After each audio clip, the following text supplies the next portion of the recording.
দক্ষিণ জেলার নতুন জেলা শাসক হিসেবে দায়িত্ব নিলেন স্মিতা মল এমএস। দুদিন আগে তিনি দায়িত্বভার গ্রহণ করেছেন। বৃহস্পতিবার বিলোনিয়া মহকুমার সাংবাদিকরা সৌজন্য সাক্ষাৎ করেন জেলা শাসকের সঙ্গে। ফুলের তোড়া দিয়ে শুভেচ্ছা জানান জেলা শাসককে। কর্মরত সাংবাদিকরা শুভেচ্ছা বিনিময় করার পর কিছু দাবি তুলে ধরেন। কাঞ্চনজঙ্ঘা এক্সপ্রেস বিলোনিয়া রেল স্টেশনে স্টপেজ, বিলোনিয়া আইসিপি সংলগ্ন বাংলাদেশের পুরনো রেল লাইনের সংস্কার করে বিলোনিয়া ভায়া ফেনী চিটাগাং যোগাযোগ ব্যবস্থা সহ বিলোনিয়া হাসপাতালে স্বাস্থ্য পরিষেবার উন্নয়নের।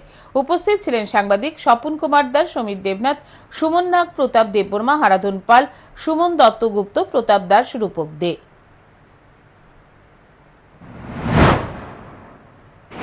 এক্সপ্রেস সাবরুম থেকে যেটা সম্প্রসারিত হয়েছে কলকাতা যাচ্ছে বিলোনিয়া জেলা সদর হয়ে কোনো স্টপেজ, আমরা বিষয়টা অফিসিয়ালভাবে দেখার জন্য জিএম সাহেবের কাছে নিয়ে আমরা অনুরোধ জানিয়েছি। তো উনি আমাদের কাছে জানলেন এই বিষয়ে কোনো রেফারেন্স আছে কিনা। তো আমরা দেখালাম রেফারেন্স, বিভিন্ন মহল থেকে যে কেন্দ্রীয় রেলমন্ত্রীর কাছে চিঠি দিয়েছেন, এটা আমরা জানালাম।